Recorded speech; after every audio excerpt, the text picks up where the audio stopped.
একটা ছোট গ্রাম ছিল। সেই গ্রামের মানুষেরা ছিল খুবই পরিশ্রমী আর সহজ সরল প্রকৃতির।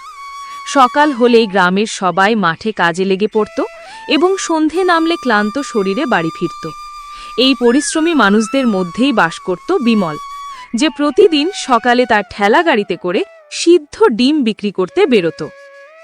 ভোরের ঠান্ডা হাওয়ায় যখন মানুষ কাজের জন্য বেরোত, তখন তাদের পা যেন নিজে থেকেই বিমলের ঠেলার সামনে এসে থেমে যেত। তার ঠেলা গাড়িতে থাকত গরম গরম সিদ্ধ ডিম, যার ওপরে ছড়ানো থাকত বিট নুন আর চাট মশলা। তার এমন সুগন্ধ ছিল যে দেখলেই জিভে জল চলে আসত।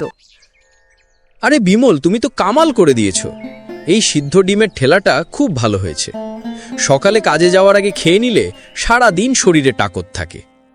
ধন্যবাদ দাদা, আমার খুব ভালো লাগে যে আপনাদের আমার সিদ্ধ ডিম পছন্দ হয়। আর ভাই, তুমি যে ওটার উপর বিট নুন আর চাট মশলা ছড়িয়ে দাও না, তার তো কোনো তুলনাই হয় না। মুখে দিলেই যেন জল চলে আসে। আপনারা এভাবে ভালোবেসে বলেন, তবে সত্যি বলতে আসল মজা তো মশলাতেই। কিন্তু বিমল, তুমি যে 10 টাকায় 2টো ডিম দাও, তাতে সারাদিনে কত প্লেট বিক্রি হয়? দিনে কম করে 50-60 প্লেট তো বিক্রি হয়েই যায়। আরে বাহ, মানে দিনে 500-600 টাকা রোজগার হয়ে যায়। হ্যাঁ, ওই রকমই হয়। এত অল্প উপার্জনে তোর সংসার চলে কি করে রে বাবা? আমি তো একাই থাকি, আমার এতেই চলে যায়। আর ডিম বিক্রি করা ছাড়া আমি অন্য কিছু পারিও না, তাই এই কাজটাকেই আপন করে নিয়েছি।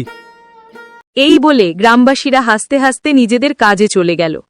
দেখতে দেখতে বিমলের সব ডিম বিক্রি হয়ে গেল। সে যখন ঠেলাগাড়ি গোছাচ্ছিল, ঠিক সেই সময় একজন বৃদ্ধা ঠাকুমা সেখানে এসে পৌঁছালেন। কি বিক্রি করিস রে বাবা?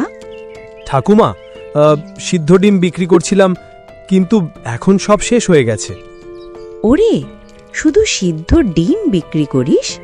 এতে তোর পেট চলে কি করে? যদি এর সাথে রুটিও বিক্রি করতিস, তাহলে মানুষের পেটও ভরত। কিন্তু ঠাকুমা, আমি তো শুধু সিদ্ধ ডিম বিক্রি করি। ডিম আর রুটি একসাথে মানুষ কিভাবে খাবে? আরে বাবা, ডিমটা একটু মশলা দিয়ে কষা বা কারি বানিয়ে তার সাথে রুটি বিক্রি কর। দেখবি মানুষ আরো খুশি মনে খাবে, তোর লাভও বেশি হবে আর গ্রামবাসীদের পেটও ভরবে। না, এত ঝামেলার কাজ আমার দ্বারা হবে না। সিদ্ধ ডিম বিক্রি করে যখন চলে যাচ্ছে, তখন এটাই ঠিক আছে। চেষ্টা না করে কি করে বুঝবি বাবা? ভেবে দেখিস। বিমল গম্ভীরভাবে চিন্তা করল, কিন্তু কিছু বলল না। মনে মনে ভাবল, ঠাকুমা কথাটা তো ঠিকই বলছেন, কিন্তু এত কিছু করা আমার পক্ষে সম্ভব নয়। এই বলে ঠাকুমা ধীর পায়ে সেখান থেকে চলে গেলেন। বিমল অনেকক্ষণ ধরে তার কথাগুলো নিয়ে ভাবতে লাগল, কিন্তু তারপর মাথা নেড়ে বলল, না, এত ঝামেলার কাজ আমার দ্বারা হবে না। সিদ্ধ ডিম বিক্রি করে যখন চলে যাচ্ছে, তখন এটাই ঠিক আছে। সে ঠেলাগাড়ি তুলে বাড়ির দিকে রওনা দিল। কিন্তু ঠাকুমার কথাটা তার মনের গভীরে কোথাও যেন গেঁথে গিয়েছিল। সেদিন বিমল যখন বাড়ি ফিরল, তখন সে ক্লান্ত তো ছিলই, কিন্তু মনটা আরও বেশি ভারাক্রান্ত ছিল। যেই সে বিছানায় বসে একটু আরাম করার চেষ্টা করল, বাইরে থেকে কেউ জোরে চিৎকার করে উঠল, ও বিমল, আরে বিমল, কোথায় গেলি তুই? বাইরে আয়। বিমল চমকে উঠল। কি ডাকছে? ভাবতে ভাবতে সে বাইরে বেরিয়ে এলো। দরজা খুলতেই সে দেখল গ্রামের জমিদার সামনে দাঁড়িয়ে। বিমলের বুকটা ধড়ফড় করে উঠল। মনে মনে বলল, মনে হচ্ছে ঋণের টাকা চাইতে এসেছে, এখন কি জবাব দেব? 4 মাস হয়ে গেল রে বিমল, কবে আমার টাকা শোধ করবি? মনে আছে, এই ঠেলা গাড়িটা কেনার জন্য আমিই তোকে টাকা দিয়েছিলাম। শেঠজি, আমাকে আরও কিছুটা সময় দিন। এখন আমার কাছে এত টাকা নেই। আমি কিছু শুনতে চাই না, আমার টাকা আজই চাই। শেঠজি, বিশ্বাস করুন, আমি আপনার টাকা অবশ্যই শোধ করে দেব। শুধু আমাকে 1 সপ্তাহের সময় দিন। 1 সপ্তাহ? আচ্ছা ঠিক আছে, কিন্তু শুনে রাখ বিমল, যদি 2 সপ্তাহ পরেও টাকা না দিস, তাহলে তোর এই ঠেলা গাড়িও আমি বেচে দেব, আর তোকে শান্তিতে থাকতে দেব না, বুঝেছিস? বিমলের মুখটা শুকিয়ে গেল। সে গভীর চিন্তায় ডুবে গেল। এখন কি করব? দিনে 500-600 টাকা আয় করি বটে, কিন্তু বাড়ির খরচ আর জমানোর পর জমিদারের টাকা কোথা থেকে দেব? একটা উপায় তো বের করতেই হবে। তখনই তার সেই বৃদ্ধা ঠাকুমার কথা মনে পড়ল। ডিমের কারি বানিয়ে রুটির সাথে বিক্রি করিস বাবা, মানুষের পেটও ভরবে আর তোর লাভও বেশি হবে। বিমল মনস্থির করে ফেলল। হ্যাঁ, ঠাকুমা ঠিকই বলেছিলেন।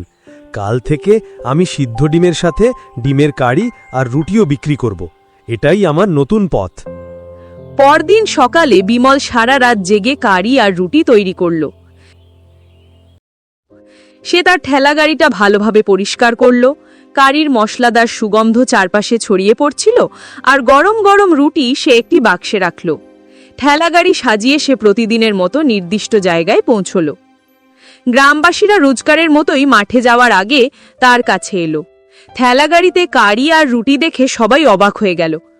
আজ তো ঠেলাটাকে নতুন নতুন লাগছে, কি বানিয়েছিস? ভাই সব, আজ শুধু সিদ্ধ ডিম নয়, এখন থেকে আমি ডিমের কারি আর রুটিও বিক্রি করব। খেলে শক্তিও পাবেন আর পেটও ভরবে। আরে ভাই, তুমি যে সিদ্ধ ডিম দিতে সেটাই ভালো ছিল। আমাদের সকালে এত ভারী খাবার ভালো লাগে না। আরে বিমল, ডিম রুটি তো দুপুর বা রাতেই ভালো লাগে, সকালে আমাদের হালকা খাবারই চাই। আমরা তো তোমার চাট মশলা দেওয়া সিদ্ধ ডিমেরই ভক্ত। এইসব নতুন ঝামেলা ছেড়ে দাও। বিমলের মুখটা ফ্যাকাশে হয়ে গেল। সে অনেক আশা নিয়ে নতুন কাজটা শুরু করেছিল, কিন্তু সবাই মানা করে দিচ্ছিল। সে বোঝানোর চেষ্টা করল। আরে দাদারা, একবার খেয়েই দেখুন না, বেশি দামও লাগবে না, স্বাদ আর শক্তির দুটোই পাবেন। কিন্তু কেউই রাজি হলো না। সবাই হাসতে হাসতে নিজেদের মাঠের দিকে চলে গেল। ঠেলা গাড়িতে রাখা ডিমের কারির পাত্রটা ধীরে ধীরে ঠান্ডা হয়ে গেল। রুটিগুলো শক্ত হতে শুরু করল। সারা দিন কেটে গেল, কিন্তু একজনও খদ্দের এলো না। সন্ধেবেলা বিমল ঠেলাগাড়ি গোছালো। ক্লান্ত আর উদাস মুখে সে বাড়ি ফিরল। আজ তো সব বরবাদ হয়ে গেল। না কারি বিক্রি হলো, না রুটি, উল্টে লোকসানি হয়ে গেল। এখন জমিদারের টাকা কিভাবে শোধ করব? সেই রাতে সে ঠিকমতো খেলও না। বিছানায় শুয়ে সে ভাবতে লাগল, ঠাকুমার কথা শুনে কি আমি ভুল করলাম, নাকি আমার চেষ্টাতেই কোনো খামতি ছিল? হয়তো আমাকে উপায়টা বদলাতে হবে।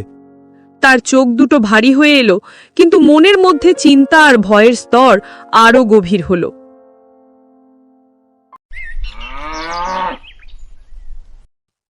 পরদিন সকালে যখন বিমল উঠল, তখনও তার মনটা ভারী ছিল। আগের দিনের ব্যর্থতা তার মনের ওপর বোঝা হয়ে চেপে বসেছিল। সে বিছানায় বসে ভাবতে লাগল, এখন কি করব? সকালে তো সবাই মানা করে দিল, কিন্তু কাল একজন কৃষক বলেছিল যে ডিমের কারি আর রুটি দুপুর বা রাতেই ভালো লাগে। যদি আমি দুপুরে কোনো ভিড়ের জায়গায় ঠেলাগাড়িটা নিয়ে যাই, তাহলে হয়তো ভাগ্য বদলে যেতে পারে। সে সঙ্গে সঙ্গে মনস্থির করে ফেলল। হ্যাঁ, আজ দুপুরে একটা নতুন জায়গায় চেষ্টা করব। দুপুর হতেই বিমল কারি গরম করল, তাজা রুটি বানালো এবং ঠেলাগাড়ি নিয়ে গ্রামের চৌরাস্তার দিকে রওনা দিল, যেখানে মানুষের আনাগোনা বেশি ছিল। গরম মশলার সুগন্ধ বাতাসে ছড়িয়ে পড়তেই পথচারীদের নজর তার ঠেলার দিকে গেল। আরে বাবা, কি বিক্রি করছো? কাকা, ডিমের কারি আর রুটি, দুটো ডিম আর দুটো রুটি, 60 টাকা প্লেট। আরে বাহ, এক প্লেট দে তো বাবা। বিমল তাড়াতাড়ি কারি গরম করে ওপরে ধনেপাতা আর মশলা ছড়িয়ে প্লেটটা সাজিয়ে দিল। বাহ বাবা, খেয়ে তো মন ভরে গেল। ডিমের কারিটা একদম জম্পেশ হয়েছে, ঝালও আছে আবার মজাও আছে। যাক, প্রথম খদ্দের তো খুশি হলো। তখনই দুজন কৃষক যারা মাঠ থেকে ফিরছিল ঠেলার কাছে এসে দাঁড়ালো। আরে বিমল, এই সময় আর এই জায়গাটা তো তোর ঠেলার জন্য একদম ঠিক। হ্যাঁ ইয়ার, বাড়ি যাওয়ার চেয়ে এখানেই পেট ভরে নেওয়া যাক। রুটিও আছে, কারিও আছে, চল 2 প্লেট বানিয়ে দে। বিমল হেসে ঝটপট দুটো প্লেটে কারি রুটি পরিবেশন করল। দুজন কৃষক যেই খেতে শুরু করলো, তাদের মুখে সন্তুষ্টির ছাপ ফুটে উঠল। আরে ভাই, কি দিয়েছিস এই কারিতে? এত সুস্বাদু স্বাদ তো গ্রামে আর কোথাও পাইনি। বিমল, তুই যদি এত ভালো কারি বানাতে পারিস, তাহলে সকালেও এটা খেতে আমাদের কোনো অসুবিধা নেই, বরং এটা তো শক্তির ভাণ্ডার। বিমলের মুখ খুশিতে উজ্জ্বল হয়ে উঠল। তার ঠেলাগাড়িতে ধীরে ধীরে আরও লোক আসতে শুরু করলো। ভাই, গন্ধেতেই খিদে বেড়ে গেল। রুটিগুলো নরম আর কারিটা অসাধারণ। কিছুক্ষণের মধ্যেই পুরো ঠেলাগাড়ি খালি হয়ে গেল। বাসনগুলো চকচক করতে লাগলো আর পকেটে ভালো মতোই টাকা জমা হলো। সন্ধেবেলা বাড়ি ফিরে বিমল ক্লান্ত থাকা সত্ত্বেও অত্যন্ত খুশি ছিল। সে টাকা গুনে মনে মনে বলল, ধন্যবাদ ঠাকুমা, আপনি যদি সেদিন এই পরামর্শটা না দিতেন তাহলে হয়তো আমি কোনোদিনও এই পথটা খুঁজে পেতাম না। এখন আমার বিশ্বাস আমি জমিদারের ঋণও শোধ করতে পারবো আর সততার সাথে এগিয়ে যেতে পারবো। বিছানায় শুয়ে সে আকাশের দিকে তাকিয়ে হেসে বলল, এখন এই ঠেলাগাড়িটা শুধু ডিমের নয়, বরং পুরো গ্রামকে একটা নতুন স্বাদ দেওয়ার ঠিকানা হয়ে উঠেছে, আর এই স্বাদই আমাকে ভবিষ্যতেও জয় এনে দেবে। বিমলের মুখে ছিল তৃপ্তির আভা। পরিশ্রম আর সাহস অবশেষে তাকে জিতিয়েই দিয়েছিল।